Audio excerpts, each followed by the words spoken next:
Thank you very much, and thank you everyone for attending this session. In the plenary session, Jesper gave us a very inspiring presentation on the potential for Japan to play the role of a leader in Pax Japonica as we go forward. I think that in my career as a communicator over the past 3 decades, I've become very aware that corporate brand is very dependent on country brand. And country brand, in turn, is also very dependent on corporate brand. And so you have Japanese companies being both a representative of Japan overseas, but also receiving some color from the fact that they are Japanese companies. And if we look at trust in companies headquartered in various countries, the Japanese companies, trust in Japanese companies is actually the 2nd highest in the world. It's equal with Canada at about 65% of respondents in the Edelman Trust Barometer saying that they trusted companies headquartered in Japan. That compares with 57% for the United States and 41% for China. And of course, we have now a situation where I think it's around 40% of revenue at Japanese companies, large listed companies, now comes from overseas. My own company, Nomura, around about 50% of our employees are now outside Japan. And so Japan has a much greater exposure to the rest of the world. However, Japanese companies have tended to be a little bit on what we might call the quieter side in terms of their communication activities. As we move into the potential or the possibility for a Pax Japonica construct, we'd like to explore today with our panelists the question of what should Japanese companies be doing in order to promote that? How can they make a contribution to greater stability in this very, very divided world that we see at the moment, and also exploring the question of whether that is even a possibility. So thank you for joining me.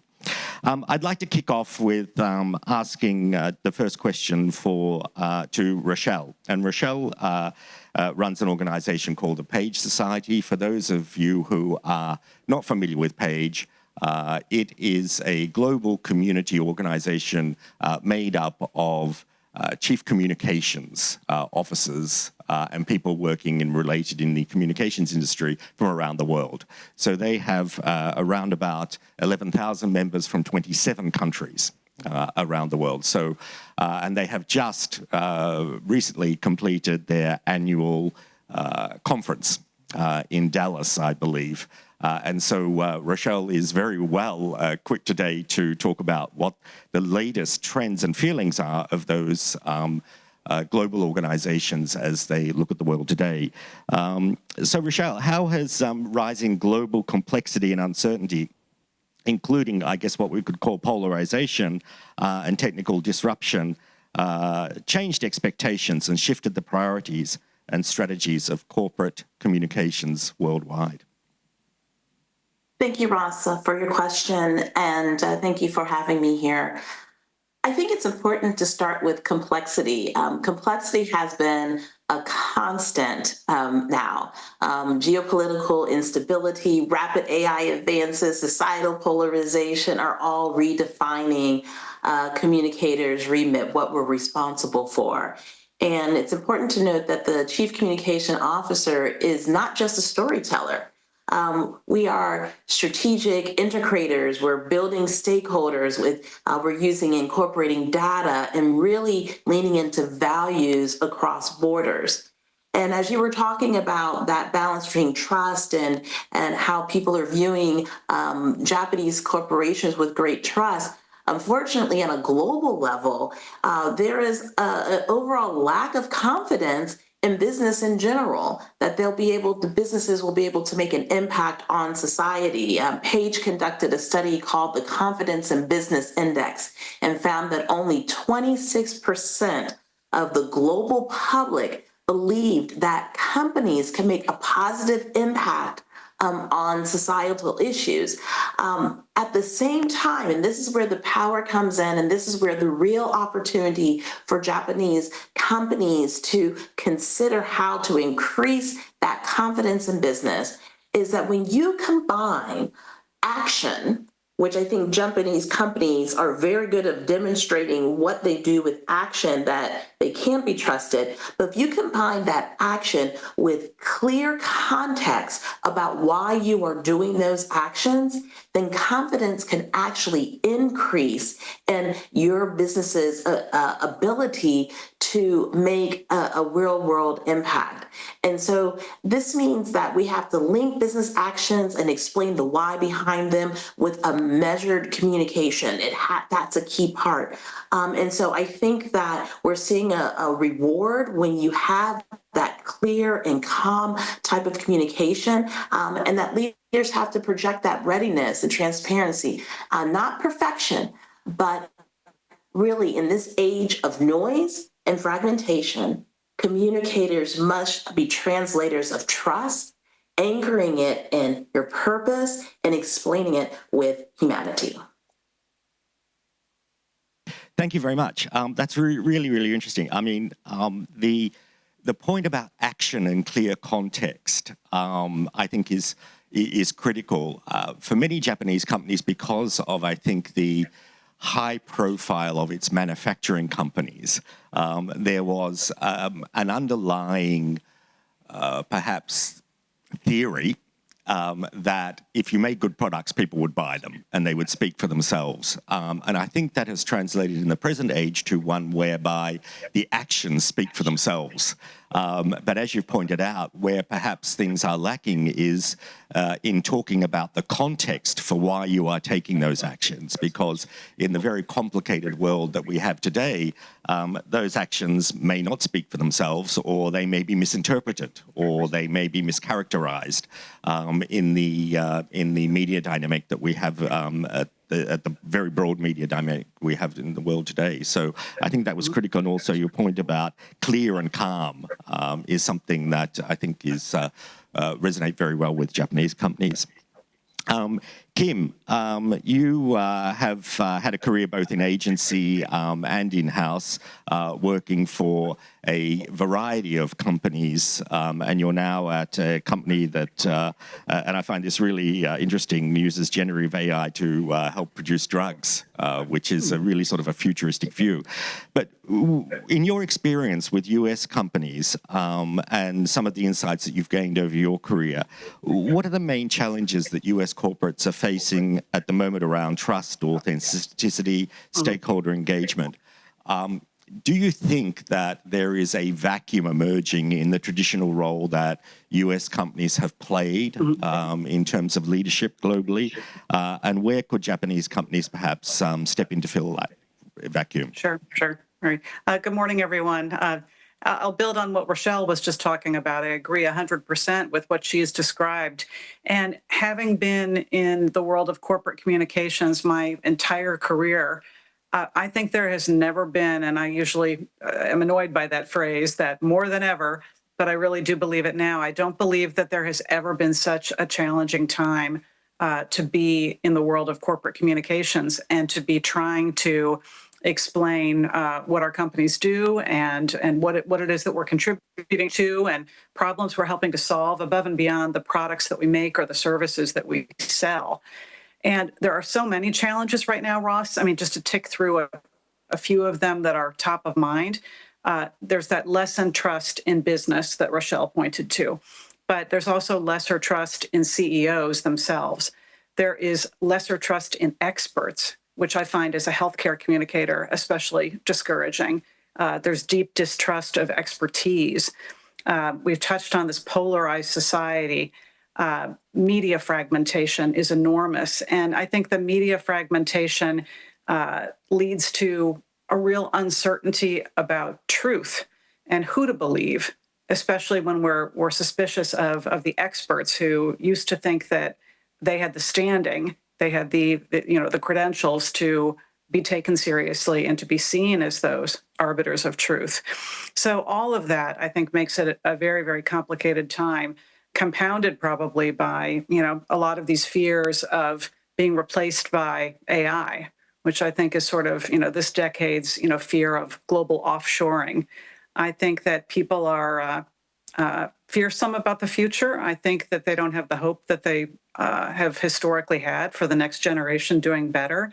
And I think it's a kind of a dark time we're living through, certainly from a U.S. standpoint, since I'm based here in the United States. Is there a vacuum? Yes, absolutely, there is a vacuum because business cannot solve these things alone. Business still is most trusted of a lot of the institutions that tend to be tracked in major studies, like the Trust Barometer. It may be less than it used to be, but it's still, relatively speaking, higher.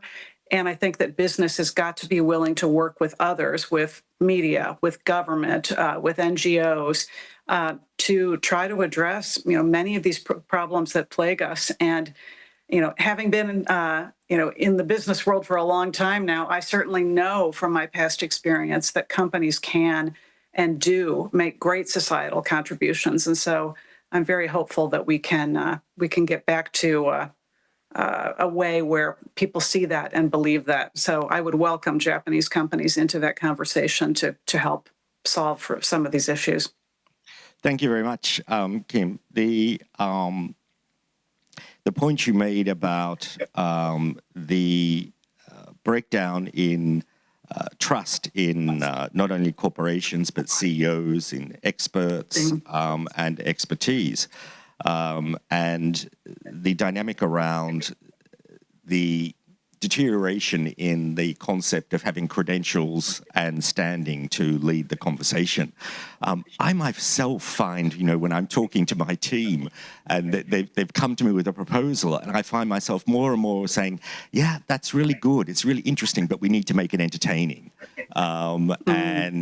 I think just the way that media fragmentation, the whole media dynamic works at the moment is that everything needs to be entertaining in order to make it appealing. And I think in healthcare, there's a dynamic where people of the younger age groups now have more credibility, more belief in what's on TikTok than what their local GP will tell them, their doctor will tell them. And so it'll be interesting. I'll certainly ask Suzuki-san later on the dynamic about how creativity works in this.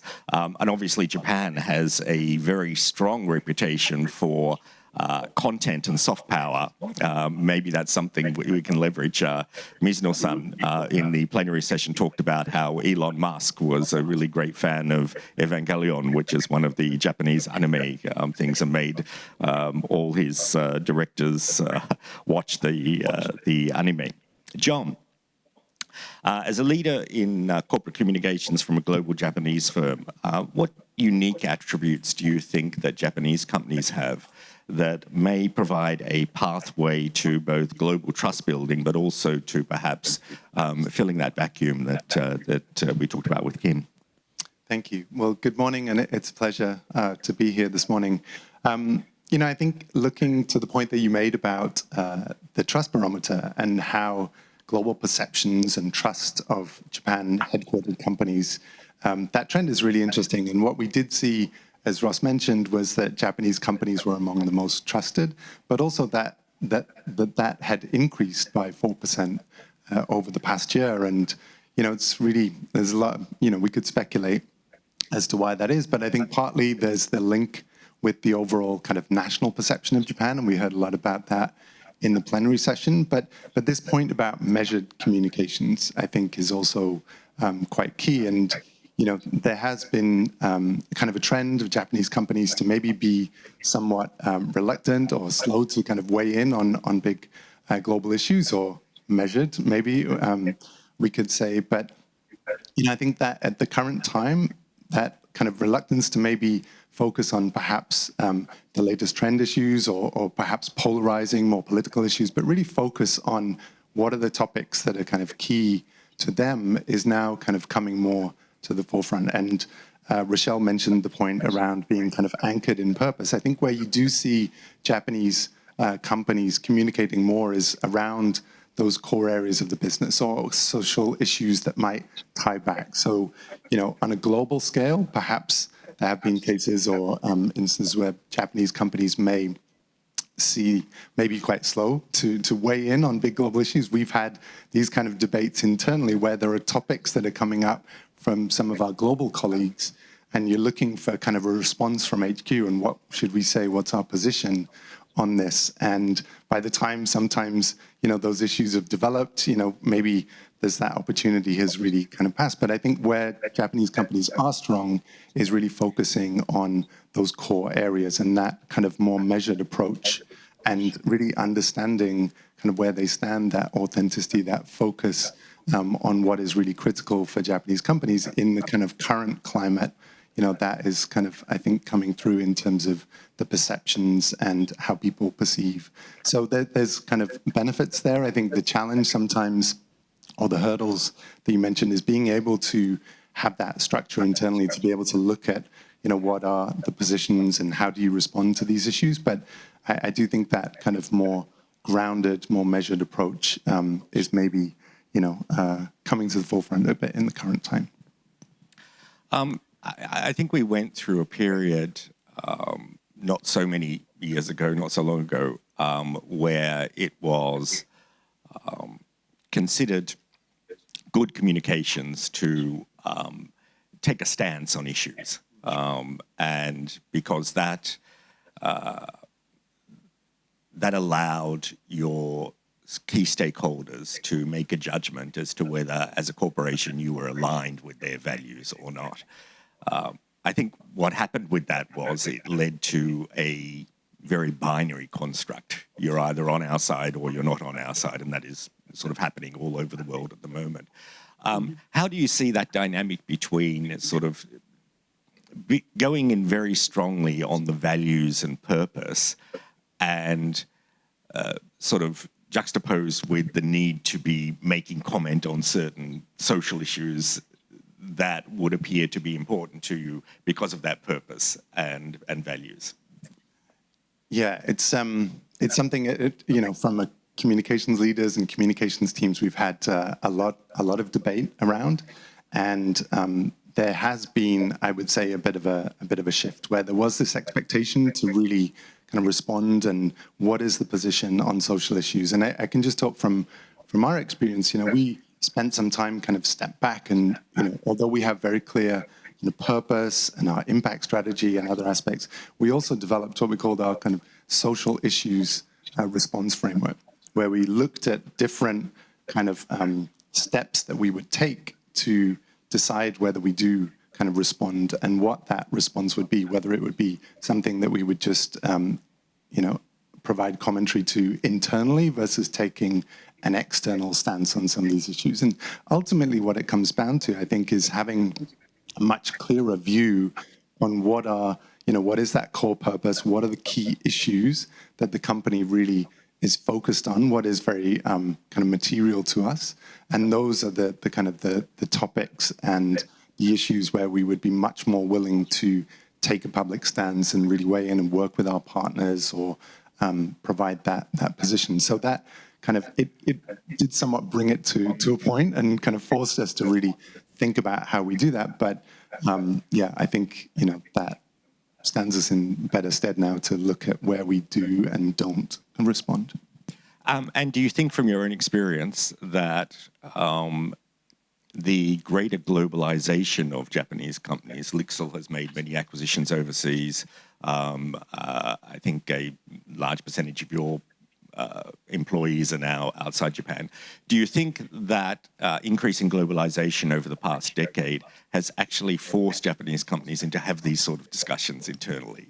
Yes. And they're more aware of them and more conscious? Absolutely. So I know that in our case, you know, we work as a global communications team. There are, I think, kind of structural issues in terms of how we approach communication and making sure that we are working as one global team and not looking at issues from a Japan perspective and, oh no, that's a Japan issue, that's a global issue. We try to really kind of work as one global team. But I think also just talking to peers and others in similar roles from other Japanese corporations, these kind of, the way that, the media landscape is working, the way that employees are expecting kind of response kind of warrants us to really look more from a global perspective. So having that kind of agility to be able to analyze and then consider and then think about how you respond as a team is very important. Yeah. Okay. Yasu. Yasu is the global chief creative creative officer, and also has the great title of chief AI master, which I absolutely love, at Dentsu. And he has responsibility for 10,000 creatives around the globe. So has a great perspective, I think, on this next question. How can Japanese creativity, our storytelling, values, we talked a little bit before, and Jesper highlighted how Japan's sort of content is just so popular around the world. How can this help, do you think, issues like craftsmanship, harmony, help address this trust gap? Yes, especially in Japan, so trust of companies mainly came from product reliability. So we use our craftsmanship and creativity to gain the product reliability or reducing costs or adding functionality. But now a lot of things are changed. So we need to use our creativity, craftsmanship to create different experiences. Experience means combining product, services, and communication, and everything, and including together, and use our creativity to enhance the experience which company can provide to people to gain different trust to connect people with society. So we creative teams are now not just making films or visuals or taglines, but now designing experiences for companies to connect people and brand and society in a good direction. So the use of craftsmanship is now very changing now. And having such a big geographical spread in terms of the team that you're responsible for, do you perceive that there is, over the past couple of years, more interest from that team in Japanese creativity, or is it still dominated by, I guess, creativity from companies outside Japan? Yes. So as Ross said, I'm overseeing all the creative teams, not only in Japan, but everywhere. But when I visit different countries, still a lot of people trust Japanese craftsmanship and technologies. But now we should not just rely on that perception, but use our creativity in a different way. And one of the interesting things is that Japanese creatives are not based on job-based employment. It means that the creative people in Japan can easily convert it into different area. So now creatives can work as a kind of consultant to the CXO of companies. And so now providing business consultant as a creative to the CXOs to create different point of view. Or our designer works in a different way to create a product design with the company's R&D division together. Or sometimes copywriter write AI-related academic papers to provide the different meanings in AI. So now I think Japanese creativity can easily move to different area compared to other countries, I think. That's really fascinating. Many years ago, a friend of mine went to Cannes and was on one of the jury panels there. and came back and said, you know, the creativity from the Japanese firms is just so weird and out there that we should just have a very, very separate category for Japan because they're so different. But I think I guess, amalgamation of creativity that you've seen globally through things like the internet and digital communications means that there's a lot more receptivity, I guess, for those Japanese ideas from what you're saying now. Yeah, I hope so. So we should have more confidence to expand our capability to do that.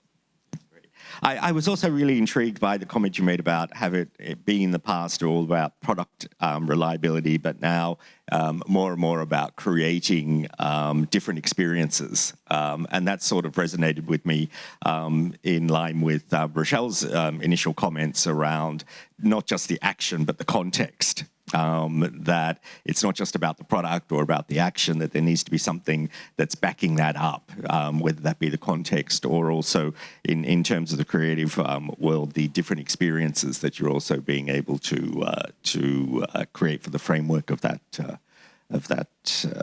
product. I'd now like to just talk a little bit about the pathway towards Pax Japonica. And so this is a question to all panelists. If Japanese companies are to help fill the trust vacuum and embody Pax Japonica, which is the concept that Japan can provide some stability and, I guess, neutrality, a less binary perhaps reaction to things in the world today, what practical shifts in mindset and communication style are needed both for internal and external audiences? Perhaps, Rochelle, can we kick off with you on that? Sure. I think so many of the things that have been shared could be folded into this. One of the most key things, and I think this came from Sasaki, what he said a moment ago about the ability to move creativity into other spaces, you're able to do that if you're really listening to your stakeholders, right? And what they are thinking. So measured communication, that style, it begins with listening, I think also to stakeholders, showing respect and showing precision. And those traits now are even more valuable today, more so than ever, because when you're dealing with a whole host of turmoil, some of it is just acknowledging how different publics are feeling, right? But I think when we think about how we move into this role, modesty goes part of the way, but it's more important to have intentional visibility. And it's balancing those two. Global trust requires the world to see Japan's strengths. Measured doesn't mean silent, though.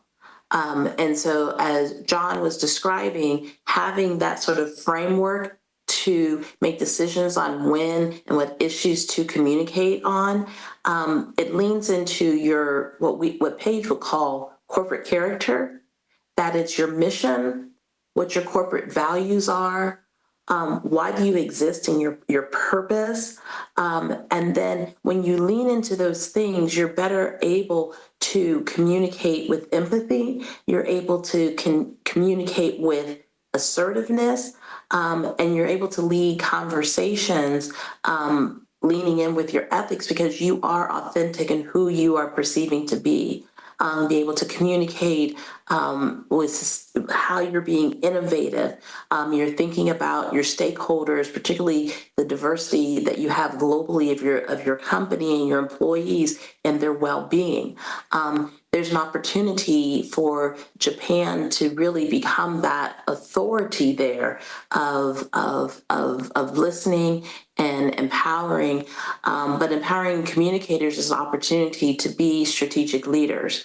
One of the things that we see is that when communicators sit at the executive table, they're able to drive greater business resilience and trust outcomes. So I think there's opportunity there as well. So in the end, I think Japan's humility has been its long strength, but it can now be its superpower, leading the world by showing that trust is built on steadiness, empathy, and measured visibility. Well, great. Thanks very much. I love that line that measured communication begins with measuring the stakeholders in the context of those, so that listening part of being very important, and also the concept of intentional visibility and how you weave the traditional humility, perhaps, and tendency to be a little bit more quiet from Japanese companies into that intentional visibility. Kim, any thoughts on what sort of style and changes we need to see? Yes, Rochelle, that was so beautifully said. I hate having to follow you on that one, but I think what you're speaking to, and to link it back to something Ross said earlier, authenticity is so important. And authenticity, I think, these days matters more than perfection. And that's why we're seeing a trend in a lot of corporate communications, whether it is the CEO, the leader, the subject matter expert who's a mid-level person in the company doing that video where they're walking and talking, more kind of iPhone style. I mean, Yasu could speak to this probably far better than I can, but you see a lot more communication that is less polished and less perfect. And that is actually why it's more effective, because it comes across as more real, warts and all. Even if someone, might make a mistake, during a recording, it still is the piece, and it helps to humanize leaders. And by humanizing leaders, it shows that they care. They're real people. They're not just robots reading from a script. So I think authenticity matters a lot in terms of the communication we're putting out.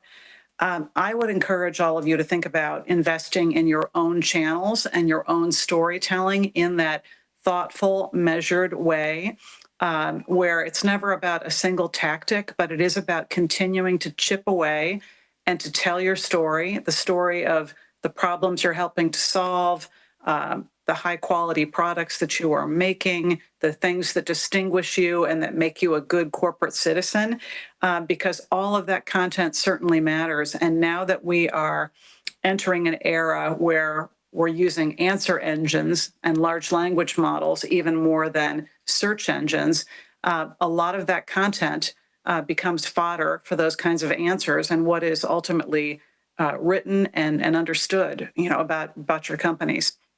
The final point I wanted to make actually touches on what Ross said about make it entertaining. And, for some businesses that can be more difficult or easier than for others. But it is important to try to keep things more bite-sized, more lighthearted, more engaging. No one wants to read that 20-page white paper. It's been quite some time, I feel like, since we've done much writing like that for audiences that don't want it anymore.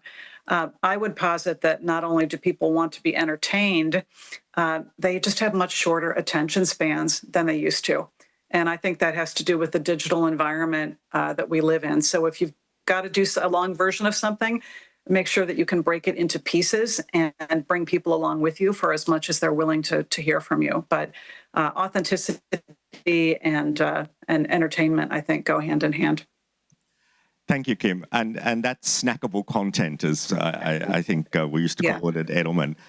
It's not just simply it's not just simply taking your 20-page white paper and saying, okay, page 1, 2, and 3 we'll put up today, and 3, 4, and 5 we'll do tomorrow, because it has to build to a story. And so all that snackable content needs to be briefer, a little bit more engaging, perhaps is a better word than entertaining, but it also needs to build to an overall story. And that's a very, very different set of skills than just editing the PDF to put it up in different ways, I think. I also, your comments about authenticity and reminded me, and I don't know why, but when I started doing this business in Japan, it was always very interesting to me that Japanese press releases were so boring. There was very, very little color in them. They were very dry. And it was like they'd sort of gone through this process of having an adjective bypass. And And when I delved into this, I actually found out something really interesting. It was a reaction to the government announcements during the war, where everything was a major victory, and of course it was all lies, particularly towards the end of the war. And so this was actually a reaction against those over-the-top communications that the government had been making during particularly the end of the war period. And so Japanese media and Japanese corporations tend to shy away from sort of using overly colorful language. And I find that quite interesting because there is just so much overly colorful language going on in the world today that perhaps being entertaining or being engaging sometimes requires a little bit more flatness in order to perhaps bring that authenticity out as well, is something I thought. Yasu, so what do you think needs to be the change in mindset at Japanese companies if they are to fulfill this pathway? Sorry. Yes, as Kim said, so now humanization is a very important topic. And just last week, Nikkei newspaper and some partner company announced a new agenda. It's called SWGs, so Sustainable Wellbeing Goals. It's a proposal for the after SDGs, but it's really a kind of a typical Japanese agenda that emphasizes the well-being and companies now partner with a different company together to provide the impact on well-being for people. So I think that is a good direction for Japanese companies to just go forward. So not just showing the kind of boring purpose like providing happiness or something like that, but to set up the well-being as a integrated goal for companies. That might be, I think, interesting direction for Japanese company to have more trust. Thank you. We have a lot of conversations around trust internally, and when you go and look at some of the purpose statements of Japanese companies, there are 3 words which I think almost every single one of them uses in one form or another. The first is they love to challenge. They're going to take the challenge and it's going to be challenging for them. And they also love to do that with society or the world. And that leads to trust. They want to become the most trusted organization amongst their stakeholders. There seems to be a lot of commonality around those themes. But as you say, they can sometimes be a little bit empty words, and how you actually back that up with, once again, as we talked about, context or experience in that, I guess, connection with well-being. John, Lixil is already making changes, but what are some of the big moves that you think you've made? Yeah, well, no, I think it's really interesting you mentioned about purpose, and I would agree with the comments made by my fellow panelists. But I think 3 things that really kind of come to mind to this question is around purpose, culture, and strategy. And purpose, I think, going back to that point around authenticity, what is really core to the organization. I mean, purpose has to be something that's more than just words on a page. And in our case, Elixir was formed through a lot of mergers and acquisitions. And so we were really at a point where we had to kind of really look back and see, well, what does this company stand for? Not just for how we communicate externally, but how do we engage and build up that kind of pride among our employees? And so, yeah, maybe the 3 words, our purpose statement is around to make better homes a reality for everyone everywhere. So we make products for all different aspects of the home, but that everyone everywhere is very important to us because it's how do we take that expertise from Japan and apply that to some global challenges where we believe that we can make a difference. Not everything, but those areas where it's aligned with our kind of core focus. So that focus on purpose was really important, and reflecting that back within the organization. And I think what was really kind of critical for our journey is making sure that that's not just seen as a slogan.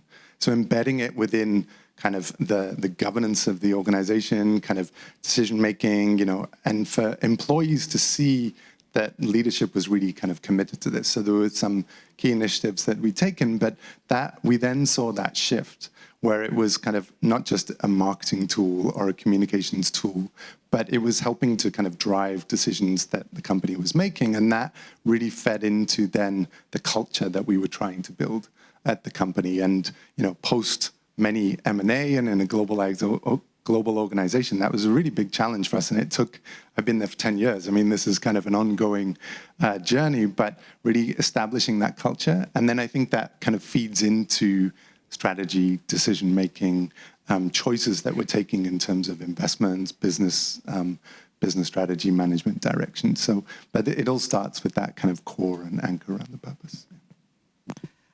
We have about 5 minutes before question time, and I'd like to perhaps deviate from what we've discussed with panelists so far to a little bit of an elephant in the room question, perhaps. And I'm going to address it to Rochelle because you have just had the PAGE conference, and I'm sure this was in part a topic of conversation. I think one of the reasons why Japanese companies tend to be perhaps a little bit reticent, and we talk about that concept of intentional visibility. You may have all the best intentions in the world, but in the world today, it is possible, and this is not only in the US, but I think in increasingly more and more countries, that you can also become an individual target. And if you become an individual target, I guess the normal human response is either fight or flight.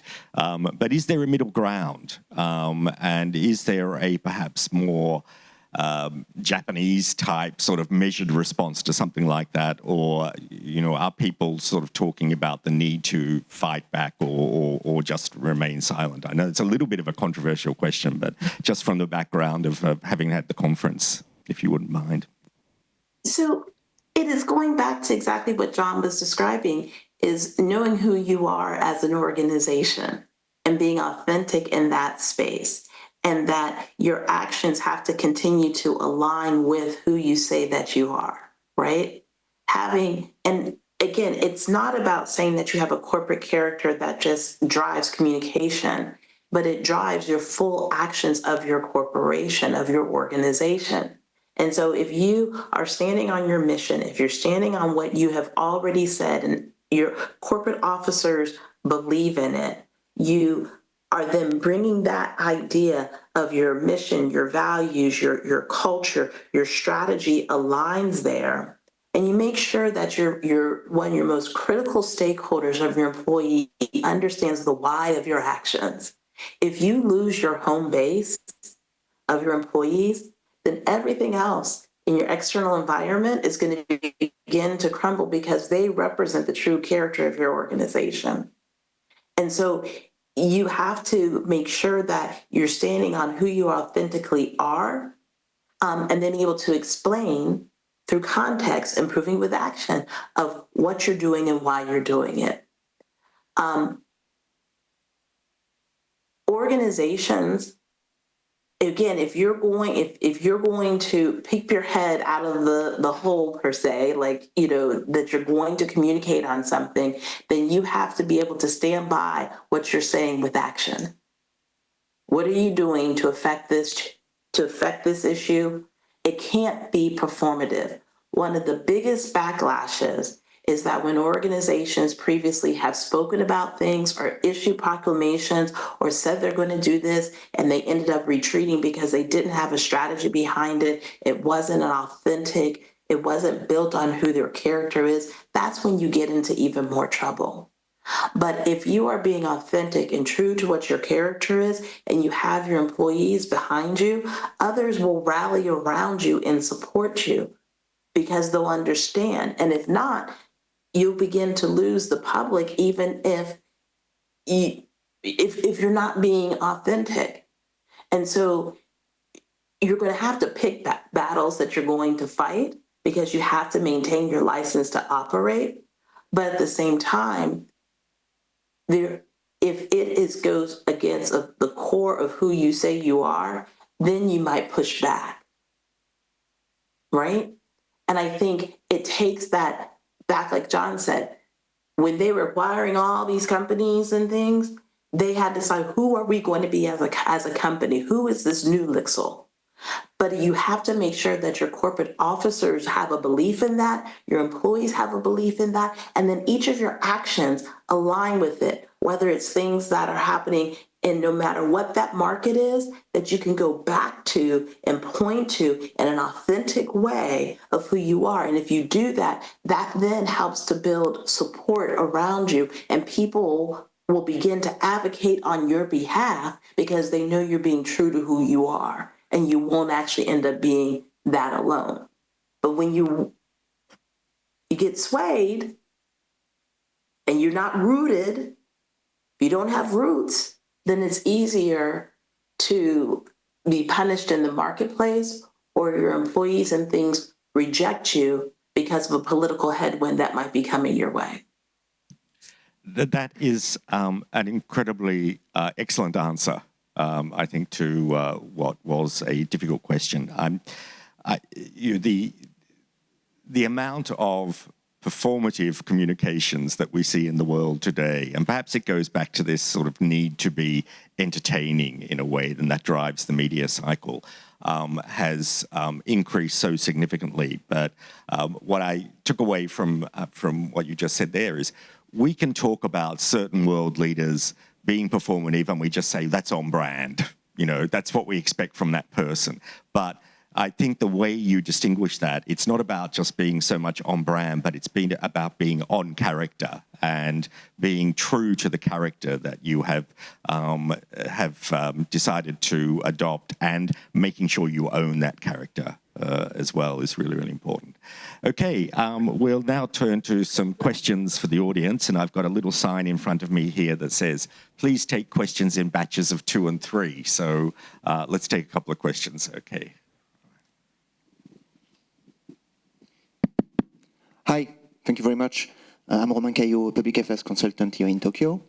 My question is about DEI and ESG, which are under attack by the second Trump administration. What does that mean for Japanese companies and how they communicate? Thank you. Okay, DEI and ESG, one more question. Okay, at the back there. Hello, my name is Camilla, and my question is, the Japanese government and Japanese companies are actively expanding into Southern Africa. The challenge is measured communication isn't proving to be as effective as what you would compare to China, for example, who's very clear about what they want and what they're going to get in return. Can we balance this in order to be more effective? Okay, the question of, I guess, what we might call communications competition in the context of Africa. And one more. Hi, this is Akira from GLOBIS. My question is, I know that Japan is struggling, especially Japanese companies are struggling to change, but I'd like to trust Japanese organization is changing last 10, 20 years. So I'd like to ask everyone, what kind of like a positive change Japanese organization has been seeing last 10, 20 years? Because I've been working on corporate training for over 20 years, and I'm struggling as well. But I want to see some positive change from your perspective. Thank you. Okay, so we have 3 various varied themes there. The issue of communications of DEI and ESG and how Japanese companies should be approaching that in the present environment. Competition with specifically China in Africa, where we see both China and Japan looking to increase their presence and investment in African countries. And the last question was some examples of positive change that we've seen from Japanese companies over the past 20 years. So would anyone like to put up their hand for any of those? So I can probably take a lead on the DEI and ESG part. One of the challenges is that, again, people were being very performative with what they were saying that they were doing with DEI and ESG. What does DEI and ESG mean? Those have become politicized acronyms that have very little meaning other than people take it as a way to divide folks instead of thinking about How can having a diverse workforce where you're getting the best talent, that people feel like that they are welcomed into your organization to perform at the highest level, and that barriers will be lessened for them to be successful in working for you? That is a strategic business objective, that it ties back to having a great workforce that can be effective and efficient. That leads to you having better products that you can trust. That will lead to higher sales, that you'll be a better community steward.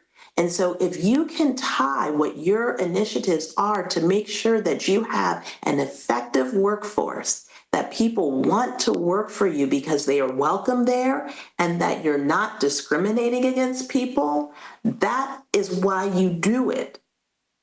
Get rid of the acronym, do the work so that you have a great workforce. No matter if you're in Africa, in Europe, in Asia, in the Americas, no matter where you are, you're an inclusive place to work where people can contribute to help your company, and that you're not discriminating against people. Likewise, ESG doesn't mean a lot to most folks. Don't be in the business of greenwashing, but if you can tie how your products are not harming the environment, the way in which you're producing your products is not polluting, or you're reducing the pollution, and you can track that, that's good for business. That's good for the community, that you're reducing the waste. That is good business. If you have better governance structures that people will be able to trust, that an investment in your company, that the money that they invest is going to be used to uplift and have a greater return on investment, that the structures for governance, that's a good thing. If you know that the investments that you're making into the company to sustain it for a long time, tie it into exactly what are you doing? What are those actions? Because being a great place to work is not illegal. That's the goal. Being a place that's going to reduce pollution and to have cleaner water or cleaner air to breathe, that is not illegal. Say what you're doing, say what the real business impact is of your actions, and get rid of the acronyms. You will be successful. So DEI and ESG is not going away, but say and do, and tie to your business outcomes, and you'll be fine. Thank you. It was interesting in the plenary session, Mizuno-san, who obviously ran the GPIF, which is the world's largest pension fund, here in Japan for many years. He had done some analysis and looked at return of the world's major pension funds and sovereign funds. And he found that over the long term, over a 30-year term, there was no difference. It didn't matter what the investment strategy was. There was no difference, or very little difference, in the actual performance of those funds over the long term. And that brought him to a natural conclusion that the issue was not what your portfolio looked like, but ensuring that your company was sustainable, that it could last for 30 years, that the fund could continue to operate for 30 years. And so the sustainability issue was really important. And perhaps we just went through a little bit of time where we got too wrapped up in the acronyms. Maybe the message now is tone down the performative aspects of the acronyms, but still continue to do the good fight. John, you had some comments. No, I was just going to add to that point, and fully agree with Rochelle's comments there. I think, looking at that kind of focus on how you can have that action through the core business, or your core business strategy really being critical. And so, we in our case, we think about or the way we frame this is our impact strategy. But those key areas of the impact strategy are all areas that kind of are very much tied to our core business strategy. So it's not, the approach of having, for example, corporate responsibility or a sustainability strategy that may be somewhat separate and trying to, tackle global issues, but we're doing that through those core business areas. And so, in the case of diversity and inclusion, I mean, in our case, we're a large Japanese manufacturer. Our internal kind of demographics have been maybe not aligned with the kind of, when we think about how we are structured internally or have traditionally been structured internally, but then the kind of customers and consumers that we want to serve and kind of support doesn't necessarily match up. So we've looked at things like inclusion and greater diversity through not only kind of in Japan, this being almost an existential issue of how you kind of attract talent, the best talent to your organization, but also for us, aging society, or how you support people with disabilities, and how we're developing products for the home that, meet a very diverse kind of consumer base.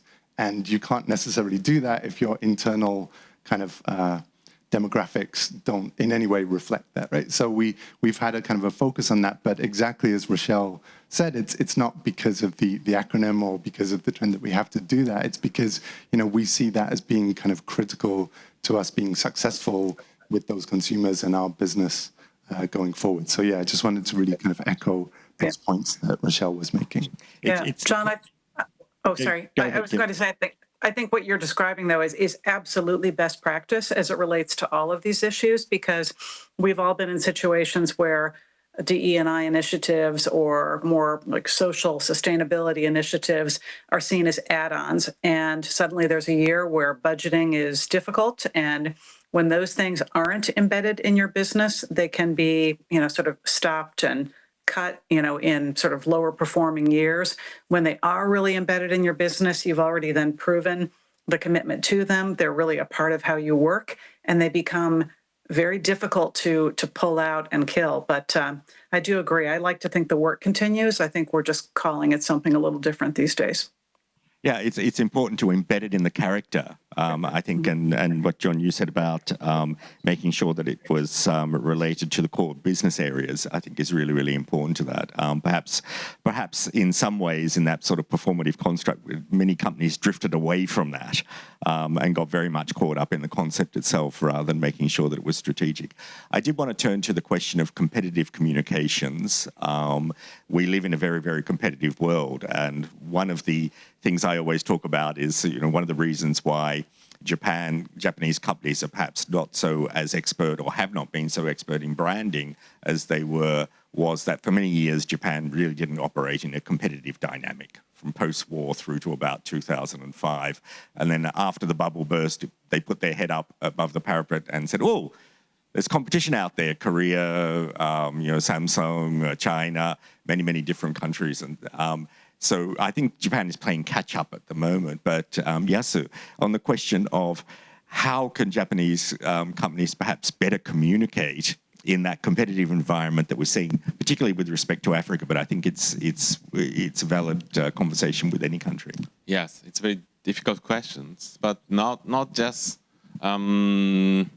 providing just Japanese something to the world, but from now on, interesting is to listen to each local market, like from Africa, how we can combine African something with Japanese something.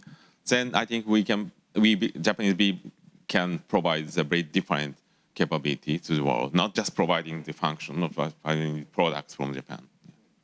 So it's about identifying those points of contact, yes. And I guess strengthening the engagement narrative, rather than just we're here to provide you with a new building or a new road. Exactly, yes. Okay, great. We have just over 1 minute left.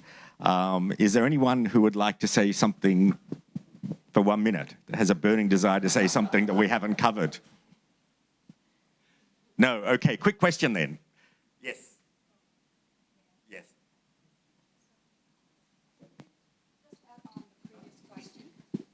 Hello, my name is Jen. So I just add on the previous question, so we're looking for the new model as Japanese, a new way of corporate communication. So I just think of one example is SoftBank. How do you see Masa-son is addressing his voice in the world and leading his corporate as more competitive Japanese corporates? Anyone like to tackle that? John? Suzuki-san? Yes, Son-son's communication is very strong, not like other Japanese companies, but have a strong will. It's very important for Japanese companies. So sometimes Japanese company looks very anonymous, who are leading the company, what is the will of the company, but like Sonson, to show very unique, different will be now very important for Japanese companies. So I respect him very much. Yeah, and I think we shouldn't get too caught up in Japanese companies, right? There are lots of different Japanese companies, and some of them can be a little bit more outspoken, like SoftBank, because they're more prominent on the world stage, and they're in that sort of tech Silicon Valley type, sort of more direct, perhaps, communication model. Other companies may be a little bit more reticent to do that. And I was just coming back, we didn't sort of identify, there were some areas in which Japanese companies had changed, but I think, you know, we've heard from John how Lixil over the past decade has really changed in the way that it even looks at the world and looks at its own world, I think is a major difference that we're beginning to see. And also just the fact that, you know, Yasu sitting in Tokyo is responsible for 10,000 creatives worldwide.